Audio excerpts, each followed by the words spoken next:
Nous avons pu voir ta main au milieu de nous. Nous avons pu jouir de ton intervention dans nos différents problèmes. Nous avons, Seigneur, joui de ta bonté, de ta faveur, du bonheur que tu nous as accordé, que tu nous avais réservé pour le mois de octobre. Nous sommes sûrs et certains que les projets qui se sont réalisés au mois d'octobre étaient les projets que tu avais prévus, projets de paix et non de malheur. Voilà pourquoi, Seigneur, à la fin de ce mois, tout ce que nous avons, c'est de te dire merci, Seigneur. Tout ce que nous pouvons faire, Seigneur, c'est de te rendre grâce. C'est exprimer notre gratitude, c'est exprimer notre reconnaissance par rapport à tout ce que tu as fait, par rapport à tout ce que tu as dit, par rapport à tout ce que tu as accompli. Merci pour toutes les familles. Merci pour toute personne individuellement. Merci Seigneur Jésus pour les prophéties qui sont accomplies et celles qui travaillent à leur accomplissement. Merci pour les projets de l'avenir. Merci pour le mois de novembre qui pointe déjà. Merci. Merci pour toutes les bonnes paroles que nous avons eu à écouter. Merci pour le renforcement de notre foi. Merci pour l'édification. Merci pour les partages. Merci pour tout, Seigneur. Merci, Seigneur Jésus-Christ, de nous avoir donné la victoire sur le diable, sur le monde des ténèbres. Nous te disons merci de nous avoir épargnés de toutes des choses de toutes sortes, de tout genre. Nous te disons merci, Seigneur, de nous avoir fait rencontrer des nouvelles personnes, des nouvelles opportunités et d'avoir gardé autour de nous des personnes que tu as voulu, d'avoir éloigné autour de nous des gens qui devaient partir, d'avoir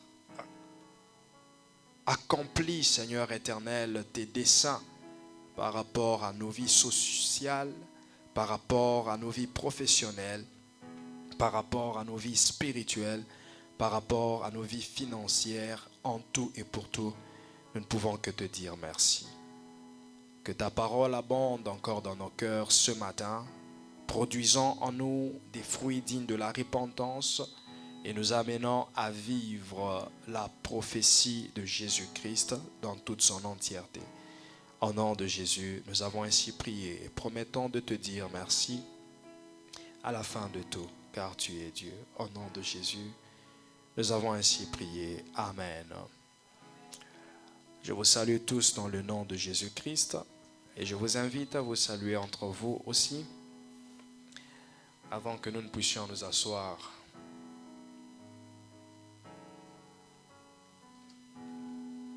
Oh, the overwhelming, never-ending, reckless love of God. Oh, He chases me down, fights He long and found, lived 99, and I couldn't get it. I don't deserve it. Still, you give yourself away. Que la paix et l'amour de Jésus-Christ soient votre partage ce matin au nom de Jésus. Ce matin, nous allons parler du Dieu du Père et du bonheur du Père. Le bonheur du Père, c'est ça vraiment mon thème, mais je vais l'associer avec un thème que je dis, une pensée que je développerai rapidement, le Dieu du Père. Amen. Je sens qu'il y a certaines personnes qui doivent se rapprocher près de moi. Je vous sens loin. Approchez-vous. Si vous n'avez pas de bébé autour de vous, approchez-vous sur les sièges qui sont en avant.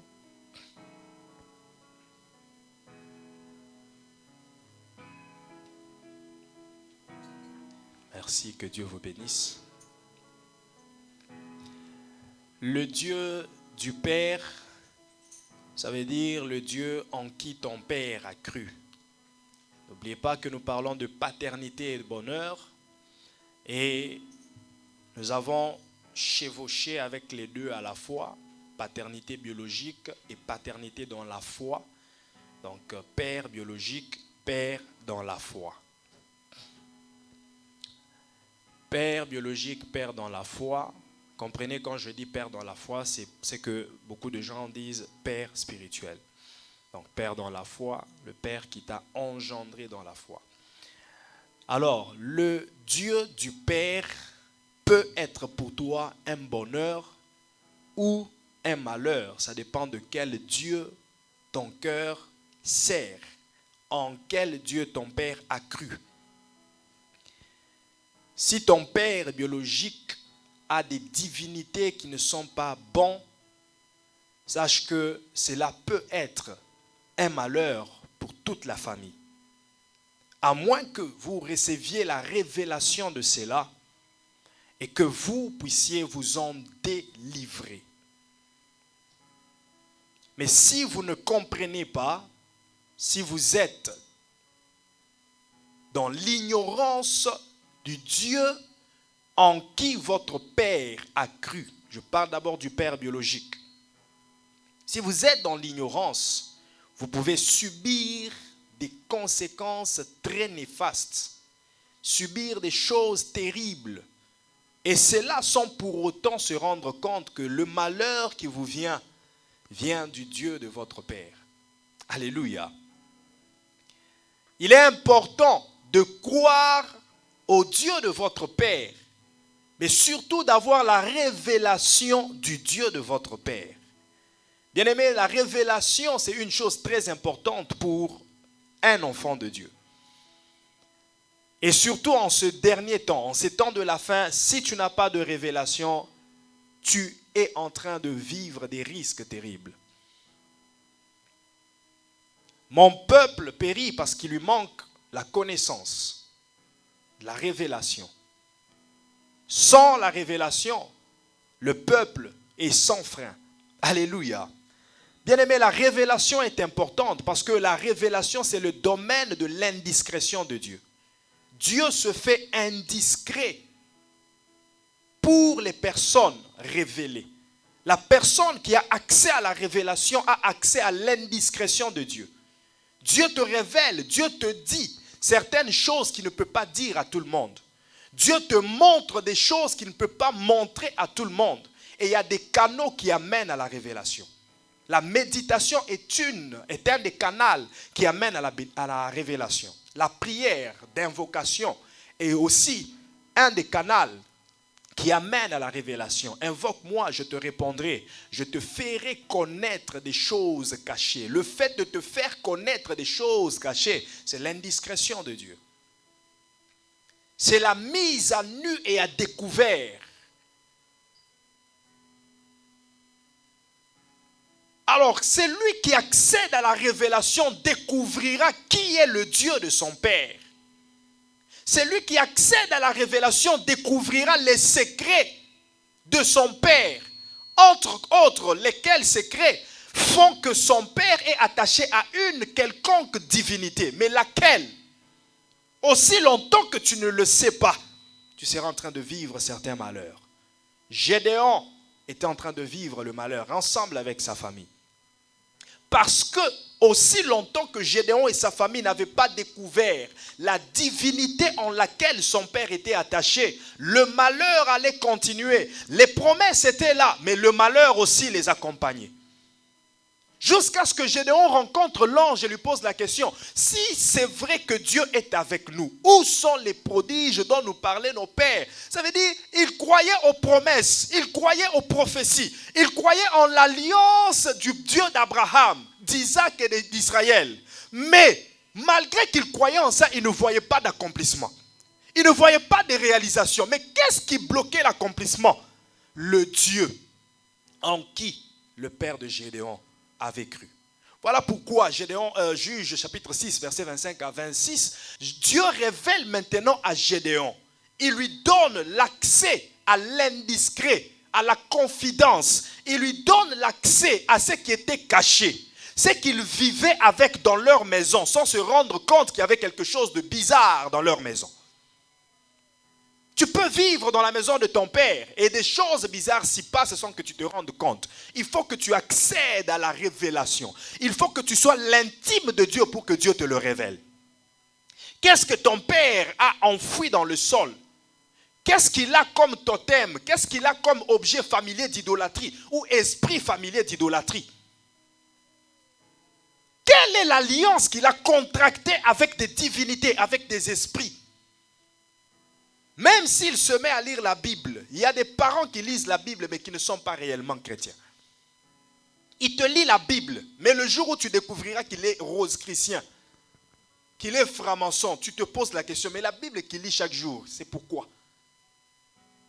Le jour où tu découvriras qu'il fréquente les marabouts, qu'il fréquente les maisons de fétiches, tu te poseras la question, mais comment est-ce qu'il peut être aussi dissimulé?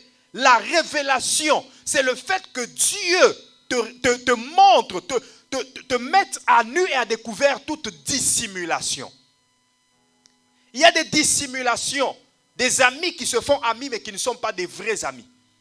C'est eux qui te combattent. Tu ne t'es jamais rendu compte que cette personne qui est à côté de moi, c'est celle vraiment qui me combat.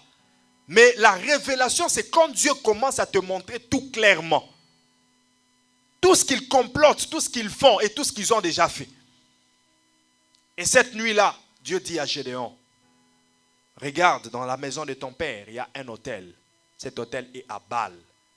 Ton Dieu a une divinité qui s'appelle Baal.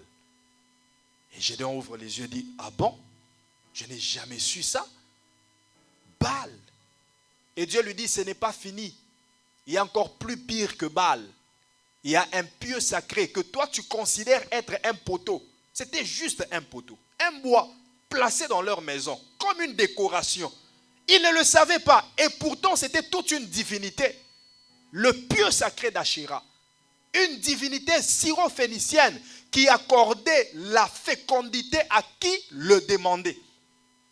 C'est comme les gens qui vont à l'église, mais lorsqu'ils sont dans la stérilité, ils vont consulter les marabouts pour avoir la fécondité. Alors chez les marabouts de ce temps-là, syro-phénicien, il y avait Achéra qui accordait la fécondité, la maternité. Et Gédéon se dit, mais attends, nous prions. Comment est-ce qu'on n'a jamais découvert ces choses? Comment est-ce qu'on n'a jamais découvert que notre Père est attaché à un Dieu étranger, à des idoles, à la sorcellerie, à la magie? Comment? Et ce jour-là, c'était la délivrance de Gédéon et de sa famille, car il a renversé l'autel qui était à son père et il a bâti un autel pour l'Éternel. Ainsi, sa tribu, sa famille a été délivrée. Le Dieu en qui ton père croit peut te procurer bonheur, mais peut aussi te procurer malheur. Cherche à connaître qui est le Dieu de mon père. Et si ton père croit au vrai Dieu, Yahweh, Yeshua Mashiach, alors fais alliance avec ce Dieu, car ce Dieu sera un bonheur pour toi. Et je dirais qu'il en vaut de même pour les pères dans la foi. Tous ceux qui prêchent le nom de Jésus ne sont pas vrais. La Bible dit que dans les derniers temps, il y aura beaucoup de faux. Ils se serviront du nom de Jésus pour se faire des gains. Ils se serviront du nom de Jésus pour envoûter. Oui, ils prêchent le nom de Jésus, mais ils envoûtent le peuple qu'il est en train de conduire. La révélation te fera connaître qui est en train de m'encadrer. La révélation, le discernement des esprits te permettra de savoir si la personne qui te nourrit spirituellement vient vraiment de Dieu. La Bible dit, vous le reconnaîtrez par les fruits. Déjà quand il n'y a pas l'amour, déjà quand il n'y a pas de pardon, déjà quand il n'y a pas la paix, déjà quand il n'y a pas la vie communautaire, déjà quand il y a des fruits qui ne sont pas dignes de la repentance, qui ne sont pas dignes des fruits de l'esprit, nous devons reconnaître déjà l'arbre pour savoir si le Dieu que cet arbre sert est un bon Dieu. Sinon, nous serons en train de fréquenter les églises, de croire aux gens, mais ces gens seront toujours pour nous un malheur. Alléluia. Il y a un bonheur dans le Dieu de ton Père. Il y a un bonheur lorsque tu t'attaches à ton Père. Parce que ton Père est attaché à un bon Dieu. Et c'est son Dieu qui t'accordera le bonheur. Écoute, si déjà, je vais parler maintenant du Père qui est attaché au bon Dieu. Si déjà ton Père est attaché au bon Dieu, sois-en sûr, tu vivras le bonheur. À la condition sine qua non que tu sois attaché à ton Père. À la condition sine qua non que tu sois fidèle à ton Père, que tu aies la confiance en ton Père. À la condition sine qua non que tu suives ton Père. Parce qu'il y a certains combats que tu ne livreras pas parce que ton Père les a déjà livrés pour toi.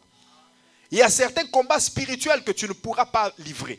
Il y a certaines attaques qui te sont destinées mais qui ne t'arriveront jamais. Parce que ton Père se sert comme bouclier, comme une poule couvre ses poussins de ses ailes. Ton Père est un bouclier.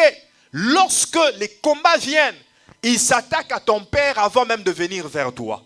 C'est-à-dire dans le monde spirituel, quand on voit béni, on ne te voit pas toi. On peut te voir physiquement, mais lorsqu'on commence à t'attaquer spirituellement, ce n'est pas toi qu'on voit, on voit Charlie. Et lorsqu'on voit Charlie physiquement, ce n'est pas spirituellement qu'on me verra, on verra Jésus. Et lorsqu'on voit Jésus physiquement, on ne verra pas Jésus, on verra Dieu. Ça veut dire que tu es enfoui très loin que le diable ne peut pas te toucher. Alléluia. Alors, lorsque tu es attaché à ton Père, tu vivras aussi le bonheur. Est-ce que quelqu'un peut dire Amen? Je vais parler des 4 choses importantes qui peuvent nous permettre de jouir, de vivre, de recevoir le bonheur à travers le Père et le Dieu de notre Père. La première des choses, comment recevoir le bonheur du Père, c'est par l'instruction du Père. L'instruction du Père. Bien-aimé dans le Seigneur, un bon Père te donnera des recommandations. Il te donnera des instructions.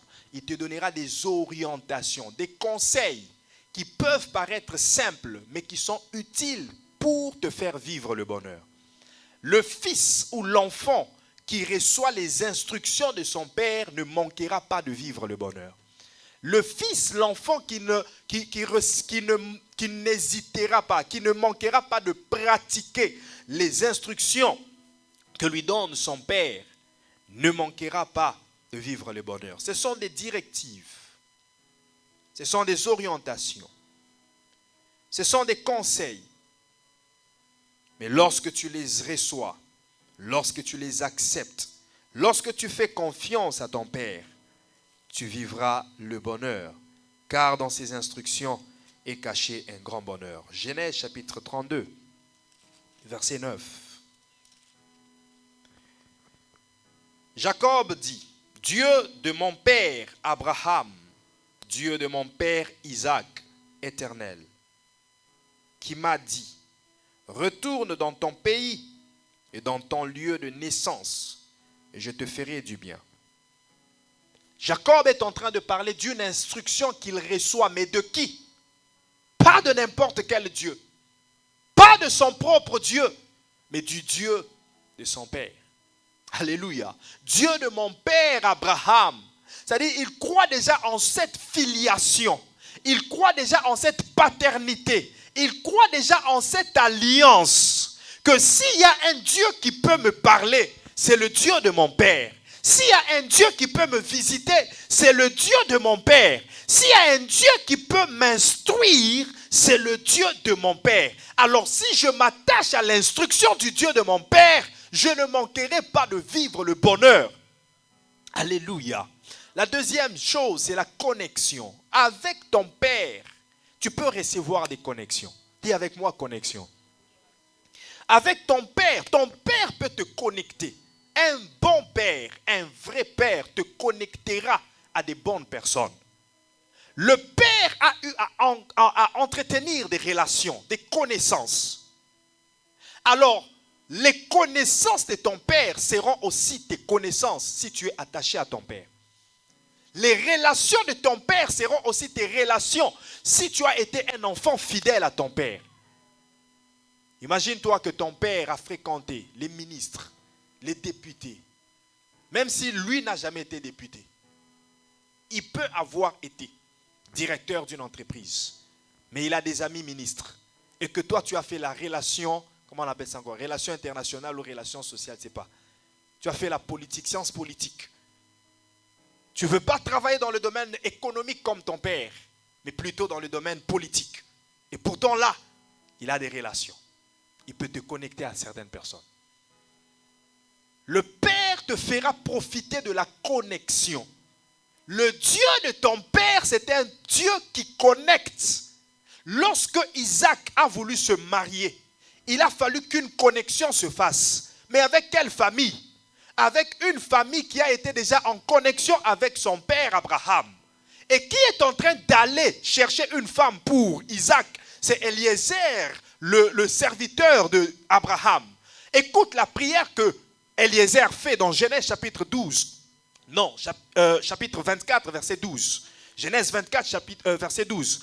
Eliezer prie le Dieu d'Abraham et il dit: fais-moi rencontrer, s'il te plaît, ce que mon cœur désire.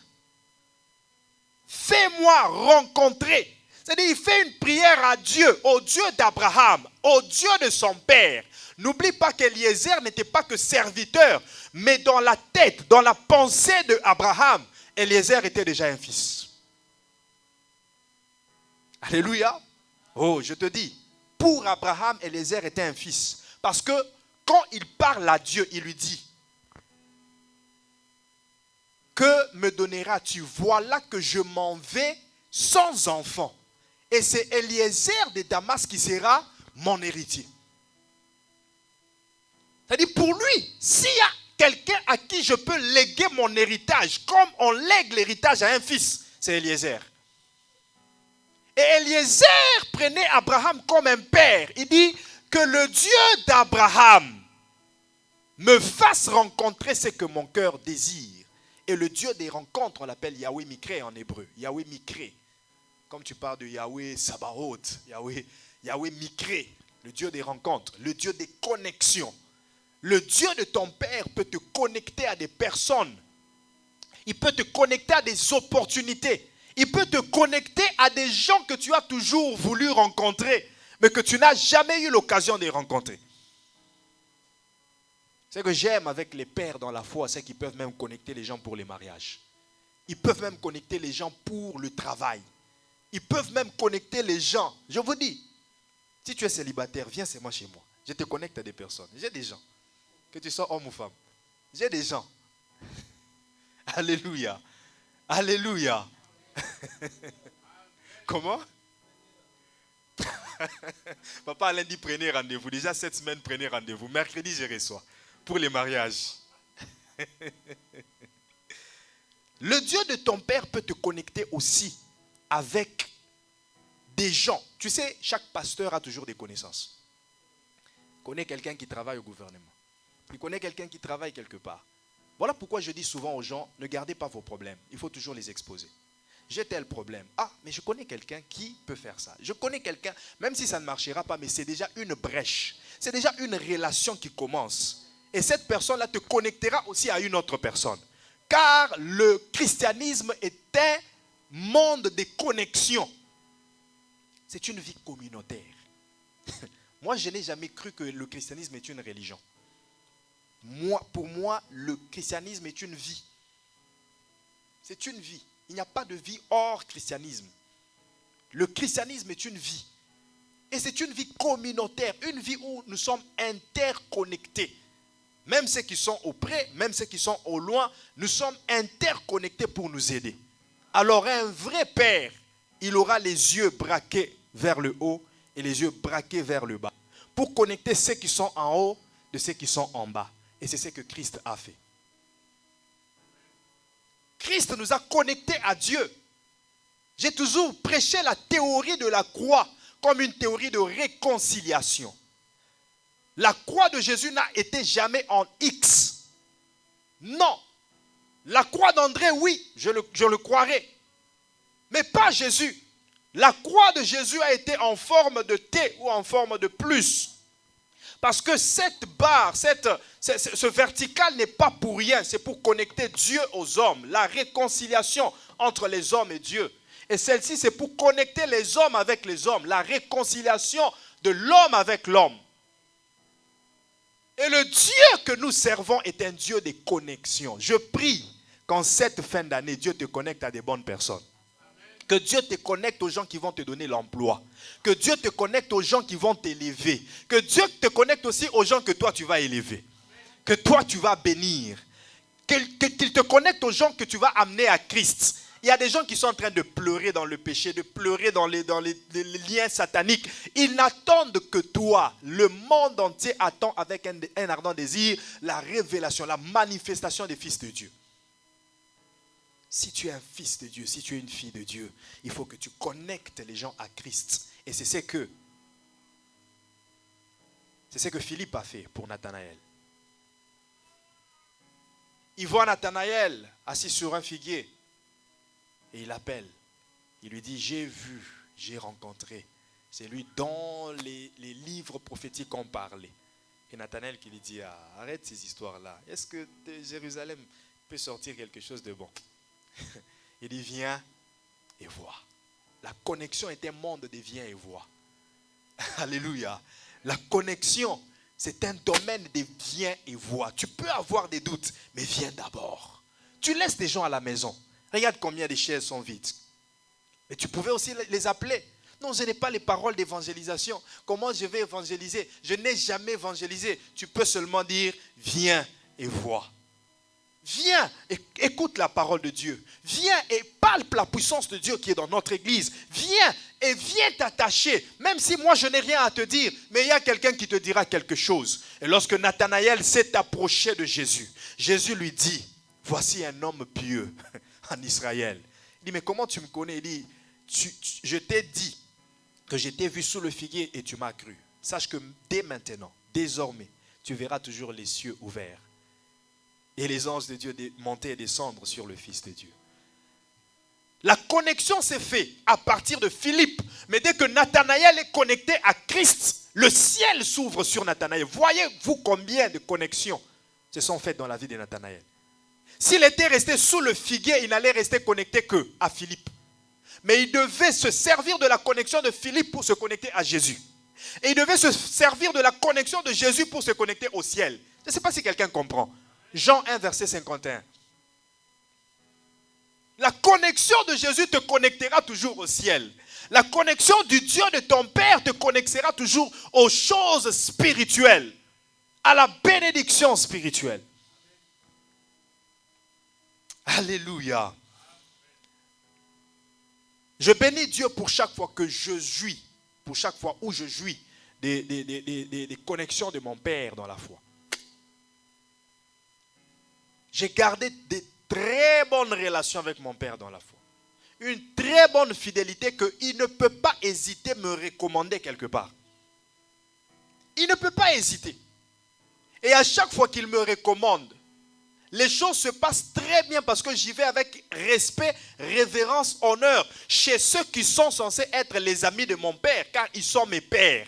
Voilà pourquoi à chaque fois que je les invite, que ce soit sur Zoom, que ce soit en présence, ils n'hésitent pas de venir parce qu'ils savent que celui-là est un bon fils pour son père et il est un bon fils pour nous aussi.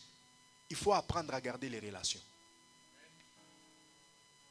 Lorsque ton père te recommande, ne va pas abuser là où tu vas. N'abuse pas. Rassure-toi de bien garder, de bien gérer cette relation parce que ça sera l'honneur de ton père. Et ça sera aussi une brèche qui sera constamment ouverte pour toi. Alléluia. Je ne sais pas si quelqu'un comprend ce que je suis en train de dire. Quel que soit tout ce qui peut se passer, rassure-toi de garder la bonne relation afin de faire profiter aussi aux autres. Vous savez que beaucoup de gens ont empêché même les autres de vivre des bonnes choses. C'est-à-dire qu'ils ont bloqué le canal de bénédiction pour les autres. On t'envoie, tu vas abuser. On t'envoie, on te recommande quelque part pour travailler, c'est toi qui viens en retard. C'est toi qui négliges le travail. Maintenant, quand les autres viendront, que je peux aussi recommander, est-ce que cette personne-là me fera confiance? Ah, pasteur, toi, tu m'envoies toujours des gens qui ne sont pas sérieux. Même quand j'ai parlé des mariages ici, imagine-toi que non, je connecte deux personnes. Un frère, je te connecte à une sœur. Et puis tu vas là-bas, tu abuses. C'est toi qui es infidèle. C'est toi qui es... Imagine-toi, est-ce que d'autres sœurs aussi accepteront que je les reconnecte à des gens?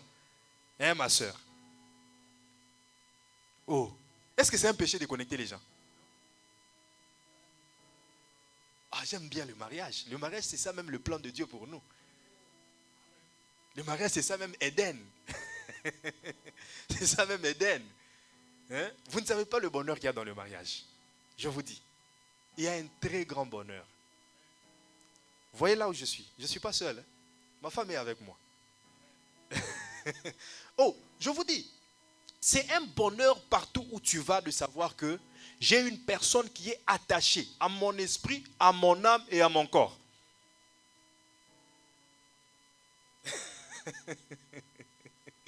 Attachée à mon esprit, à mon âme et à mon... Je ne peux rien faire sans penser à elle.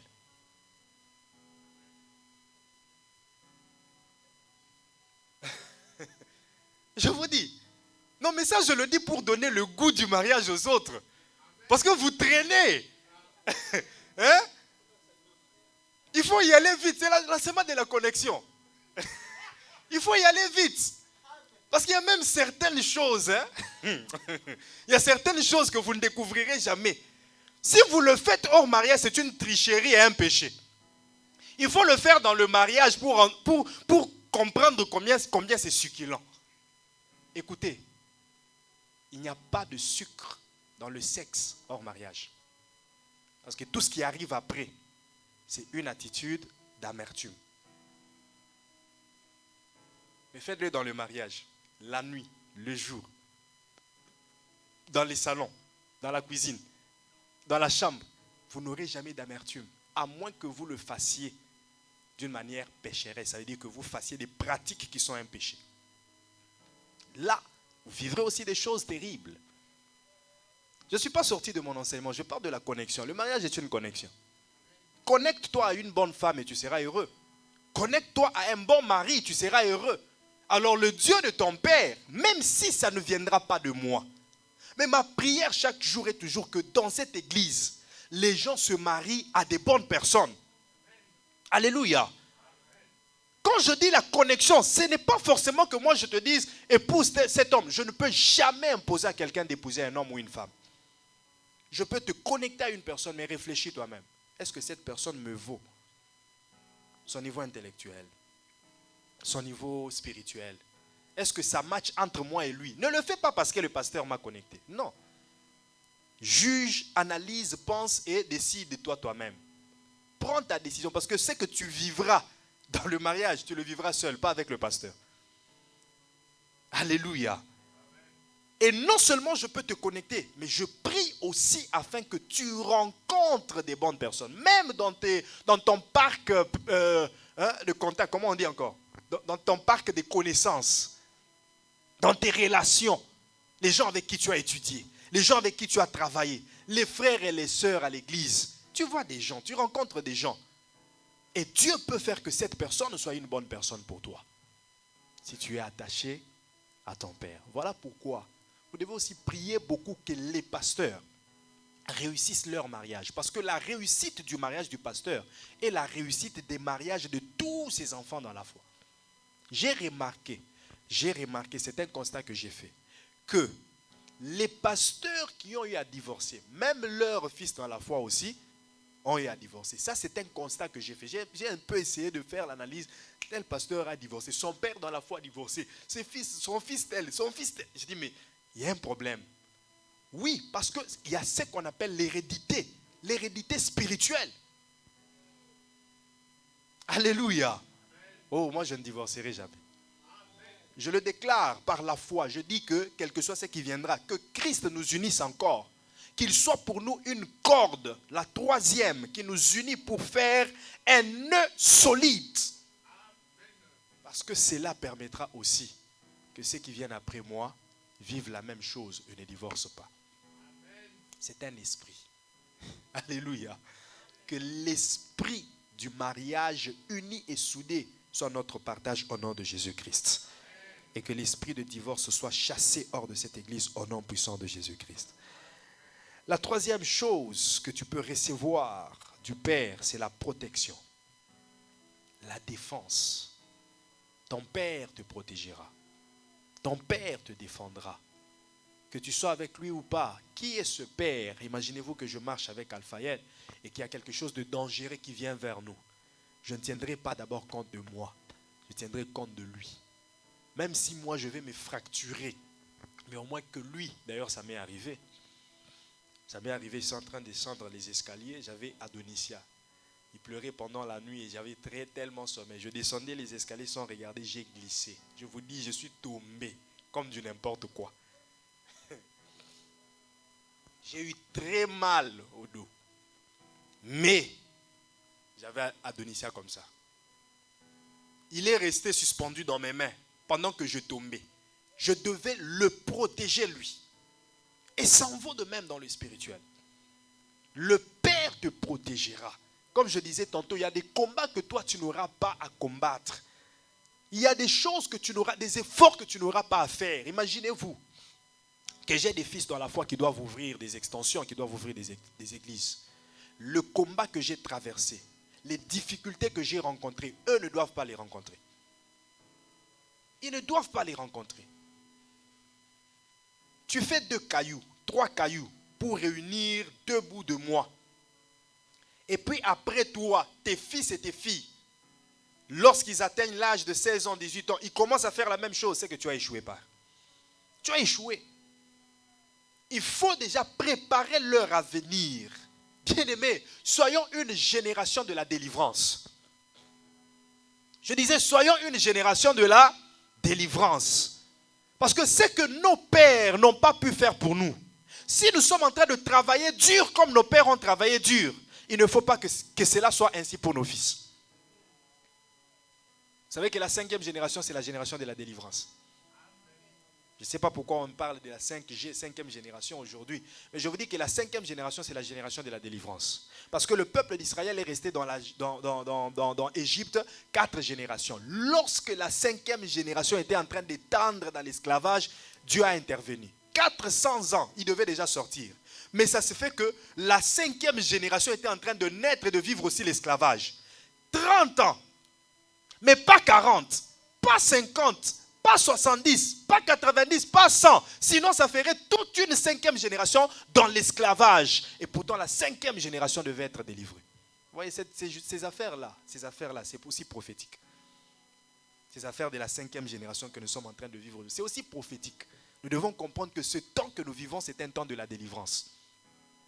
Voilà pourquoi le diable aussi s'acharne beaucoup pour retenir les gens captifs. De la même façon que les Égyptiens étaient en train de chercher à retenir les Israélites captifs. Quoi qu'ils réclamaient la délivrance, ils disent non, vous resterez, vous n'irez pas. Et là, Dieu a commencé à frapper les Égyptiens. Jusqu'à frapper leur premier-né. Alléluia. Je prie que Dieu t'accorde la délivrance. Je prie que Dieu te défende. Que le Dieu de ton Père soit pour toi un bouclier qui te défend et qui te protège. Genèse chapitre 31, verset 5. Il leur dit, je vois au visage de votre Père qu'il n'est plus envers moi comme auparavant. Mais le Dieu de mon Père a été avec moi. Écoute, quand tu es en alliance avec ton Père, tu jureras certainement de la protection du Dieu de ton Père. Jacob était en alliance avec Abraham. Parce que partout où il allait, il mentionnait le Dieu d'Abraham, le Dieu d'Isaac. Il était en alliance avec ses pères, quoiqu'ils étaient déjà morts. Mais il est resté en alliance avec le Dieu de son père. Et là, il est en train de dire aux enfants de Laban, c'est-à-dire ses femmes, il dit, j'ai travaillé pour votre père. J'ai travaillé 7 ans pour avoir Rachel, il m'a roulé. Je n'en ai pas fait un problème parce que j'avais vraiment besoin de Rachel. Il m'a donné Léa. J'ai travaillé encore 7 ans. Votre père m'a roulé encore. Il m'a dit de rester et de travailler pour lui. J'ai travaillé encore 7 ans. Mais il me roulait dans mon salaire. Il ne me payait pas ce que je devais recevoir. Et je lui ai demandé que je devais partir. Mais j'ai remarqué que quand je veux sortir, quand je lui ai dit de partir, son visage n'était pas envers moi un bon visage. C'est-à-dire, il a manifesté le mécontentement. Pour lui, il voulait que je sois toujours son esclave, que je travaille pour lui. Je lui ai posé la question, quand est-ce que je travaillerai pour ma maison? Mais j'ai vu que son visage n'était pas bon envers moi. Et n'oubliez pas que Laban était aussi un polythéiste, parce qu'il avait des téraphimes que sa fille Rachel avait volé. C'est-à-dire ce combat-là n'était pas qu'un combat physique ou de la vie normale, c'était aussi un combat spirituel. Et comment est-ce que Rachel pouvait voler les idoles de son père pour sortir avec? Et c'est ce qui a fait que Laban puisse les suivre, comme les Égyptiens poursuivaient les Israélites. Parce qu'il devait réclamer ce qui était à lui. Mais Jacob est en train de dire, le Dieu de mon père a été avec moi. Le Dieu de mon père a combattu pour moi. Là où mon beau-père était en train de me combattre, le Dieu de mon père s'est levé pour me défendre. Écoute, souviens-toi que Jacob avait maudit Ruben. En tant que père biologique, il a maudit Ruben. Mais lorsque Moïse est venu comme père dans la foi pour toutes les tribus d'Israël, il a délivré Ruben de la malédiction de son père. C'est ce que je suis en train de te dire. Ton père biologique peut te combattre s'il a des mauvais esprits, s'il est un agent du monde des ténèbres. Mais si seulement tu es en alliance avec ton père dans la foi, tu en seras délivré. Tu en seras protégé. Est-ce que je suis en train de parler à quelqu'un? Tu en seras délivré parce que ton père dans la foi combattra pour toi. Ton père dans la foi aura la prééminence sur ton père biologique. Il n'y a aucune malédiction de tes parents qui continuera à vivre et à te faire vivre le malheur dans ta vie. Il n'y a aucune malédiction de tes amis, de tes oncles, de tes tantes qui continuera à régner dans ta vie. À partir de ce matin, je lance un ultimatum. Je lance le sang de Jésus-Christ. Je lance la parole de la bénédiction pour que la force de la bénédiction puisse détruire la malédiction dans ta vie au nom puissant de Jésus. Quelles que soient les alliances que ton père a contractées avec qui que ce soit, ce matin, je les annule au nom puissant de Jésus. Ce matin, je les brise au nom puissant de Jésus. Je coupe tous les liens qui te liaient à une mauvaise divinité, qui te liaient à une malédiction, tout cordon ombilical qui n'a pas été coupé spirituellement. Je le coupe au nom puissant de Jésus-Christ. Je décrète ta délivrance au nom puissant de Jésus. Exode 18, verset 4. Exode 18, verset 4.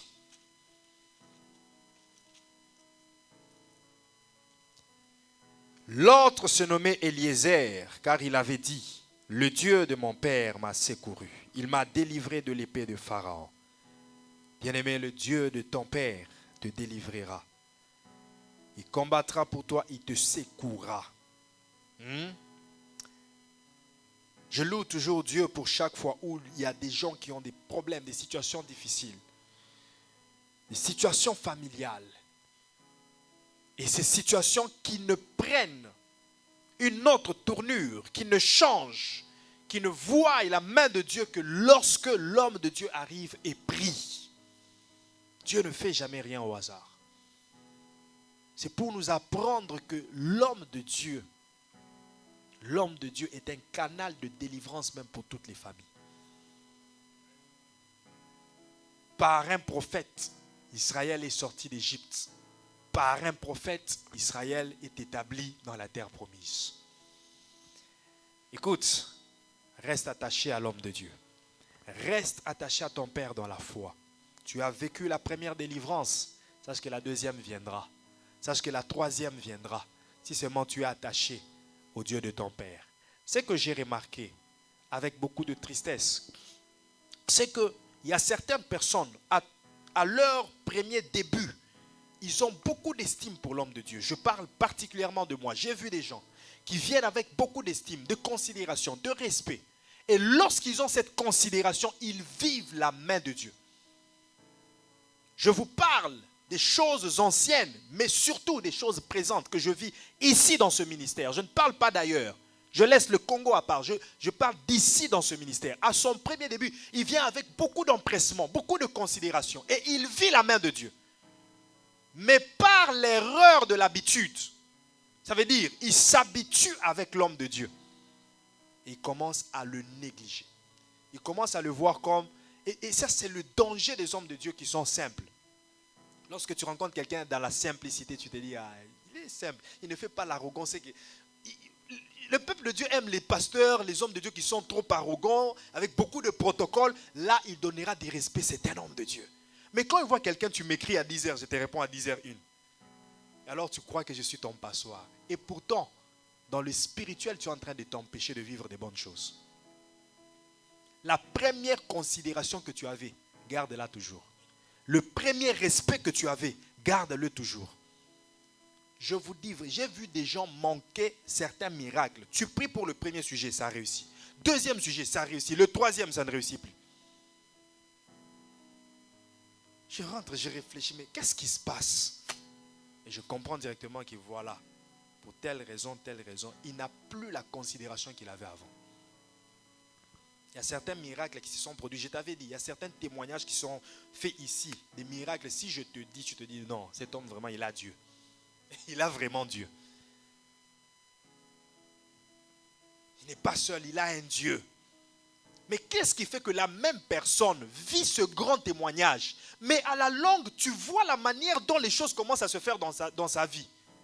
Tu comprends qu'il n'a plus la même considération. Écoute, la Bible dit, comme dans l'eau, le visage répond au visage, le cœur de l'homme répond au cœur de l'homme. Il est possible que je sache que telle personne ou telle personne me considère. Parce que c'est là, il y a une communication du cœur. Il y a une communication. Écoute, c'est facile de savoir que quelqu'un est avec toi. C'est facile de savoir que quelqu'un te respecte. C'est facile de savoir que quelqu'un t'aime. Même seulement dans votre façon de dialoguer, tu peux savoir que cette personne a beaucoup d'estime pour moi ou il n'a aucune estime pour moi. Et ça, c'est un grand danger. Croyez en Dieu, vous serez affermis. Croyez en ses serviteurs, les prophètes, vous réussirez. Alléluia. Le Dieu de ton Père te secourra, il te protégera, il te défendra. Et quatrièmement, le Dieu de ton Père, ou ton Père, à travers ton Père, tu recevras la bénédiction. La bénédiction. La bénédiction. Écoute, la parole de ton Père prononcera des bonnes paroles. La bouche de ton Père, voulais-je dire, prononcera des bonnes paroles sur toi. Ton Père dans la foi doit prononcer des bonnes paroles sur toi, dire des bonnes choses. C'est ça la bénédiction. Dire du bien sur quelqu'un. Il y a un proverbe africain qui dit « La bouche d'un sage, la bouche d'un vieillard, même si elle est puante, mais elle dégage la sagesse. » Si te dit « Sois béni » avec cette bouche puante, la bénédiction ne fuira pas cette puanteur. La bénédiction ne fuira pas loin de cette odeur qui sort de sa bouche. La bénédiction respectera l'esprit de la parole qu'il a libérée. Et ce matin, je dis, sois béni. Ce matin, je dis, sois béni. Ce matin, je dis, va et prospère. Ce matin, je dis, rencontre des bonnes personnes. Rencontre des personnes qui vont te permettre de t'élever. Rencontre des personnes qui te donneront des informations pertinentes et importantes. Oh, que les opportunités s'ouvrent devant toi. Dans tout ce que tu fais, réussis. Que l'échec ne soit jamais ton partage. Là où les autres ont échoué, toi tu n'échoueras pas.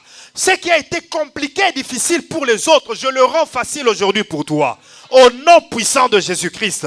Là où les gens ont fait 2 ans, 3 ans, 5 ans pour obtenir ce que tu es en train de chercher, ce matin je te le donne au nom de Jésus. Je te le donne au nom de Jésus. Je dis que je te le donne au nom de Jésus. Je le prends dans les cieux et te le donne. Je le prends dans le spirituel et je te le donne. C'est que tu as tant attendu, c'est que tu as tant cherché. Je le prends ce matin dans le spirituel et je te le donne. Je suis en train de dire que je te le donne. Je ne dis pas que tu le rencontrerais par toi-même. Je dis que je te le donne. Reçois cet emploi au nom de Jésus. Reçois cette promotion au nom de Jésus. Reçois ce mariage au nom de Jésus. Reçois cette élévation au nom de Jésus. Reçois cette bénédiction au nom de Jésus. Toi qui étais appelé stérile, reçois la fécondité, reçois la maternité, au nom puissant de Jésus-Christ. Que Dieu ouvre des opportunités devant toi, qu'il fasse de toi un homme d'État, qu'il fasse de toi une femme d'État, qu'il fasse de toi un directeur d'entreprise, qu'il fasse de toi un propriétaire d'entreprise. Je dis fini le locataire dans ta vie. Je dis fini la vie de locataire dans ta vie. À partir d'aujourd'hui, reçois tes propriétés, reçois tes parcelles, reçois tes maisons, reçois tes biens, reçois tes propriétés au nom puissant de Jésus-Christ. Que l'onction de Dieu coule sur toi. Tu ne seras pas vide. Je dis tu n'es pas vide. Je dis l'onction est en toi. Que cette onction augmente. Qu'on te craigne partout où tu iras. Qu'on te respecte partout où tu iras. Tu n'es pas le genre de gens que les gens peuvent saboter. Tu n'es pas le genre de personne que les gens peuvent négliger. Je déclare que Dieu te donne la valeur. Que Dieu te donne la valeur. Qu'il ajoute la valeur sur ce que tu es. Qu'il ajoute la valeur sur ce que tu as. Que Dieu te revête de sa gloire. Que Dieu chasse la honte de ta vie. Dans tous les domaines où il y a la honte, que Dieu place la gloire. Dans tous les domaines où il y a encore la honte, que Dieu place la gloire. Au nom puissant de Jésus-Christ. Là où les gens n'ont pas voulu t'aider, que Dieu soit ton aide. Là où les gens n'ont pas voulu t'accompagner, que Dieu t'accompagne. Que Dieu te secourt la nuit tout comme le jour. Au nom puissant de Jésus-Christ.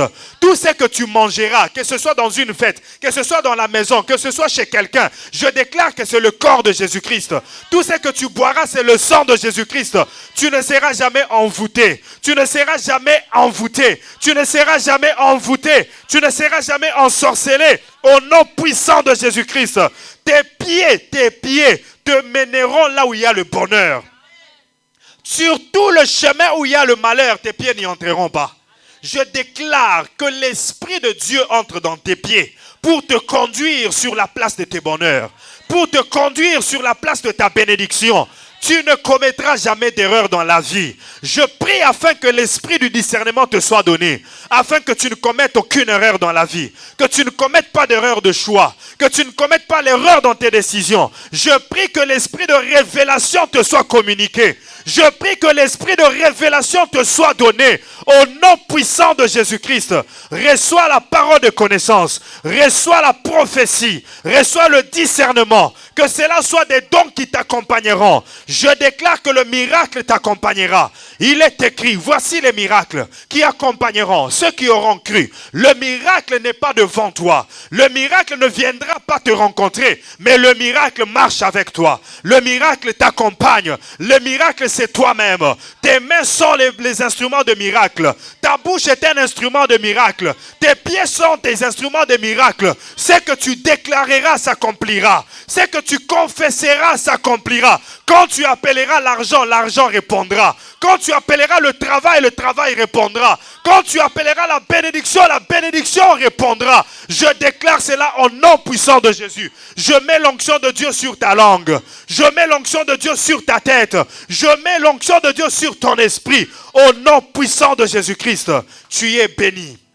Tu es béni. Tu es béni. Tu es béni. Là où les malédictions étaient en train de régner, moi je les remplace par la bénédiction. Il est écrit, l'Éternel n'a point voulu écouter Balaam. L'Éternel changea la malédiction en bénédiction parce que tu es aimé de l'Éternel. Toi que l'Éternel aime, laisse que la malédiction soit changée en bénédiction. Toi que l'Éternel aime, laisse que la maladie soit changée en guérison. Toi que l'Éternel aime, laisse que la pauvreté soit changée en richesse.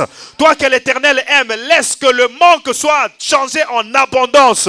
Au nom puissant de Jésus-Christ, je déclare ce matin, comme Élie l'a déclaré à Anne, l'année prochaine, à la même époque, tu auras ce que tu as demandé à l'Éternel. Je déclare que tes prières sont exaucées. Je dis encore que tes prières sont exaucées. Je dis encore que tes attentes sont accomplies. Je dis encore que les prophéties de Dieu sont accomplies dans ta vie. Tu vas les vivre. Tu vas les toucher. Tu vas les vivre au nom puissant de Jésus. Au nom puissant de Jésus. Je prie que tu ailles et que tu produises des résultats. Là où tu as comptabilisé l'échec, vas-y maintenant et réussis. Vas-y maintenant et réussis. Là où tu as échoué hier, dans le domaine où tu as échoué hier, vas-y à partir de ce matin et réussis. Au nom puissant de Jésus. Au nom puissant de Jésus. Au nom puissant de Jésus. Tiens-toi debout. Commence à glorifier le Seigneur. Commence à magnifier le nom de Jésus. Commence à magnifier le nom de Jésus. Dis-lui merci parce qu'il t'a béni. Dis-lui merci parce qu'il t'a béni. Dis-lui merci parce qu'il t'a béni. Oh, je suis en train de dire, dis merci à Dieu parce qu'il t'a béni.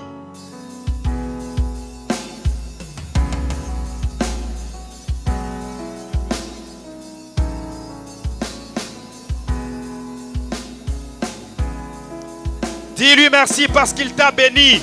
Tel que tu es là, tu es béni. Tel que tu es là, tu as le bonheur. Dis-lui merci pour ce bonheur.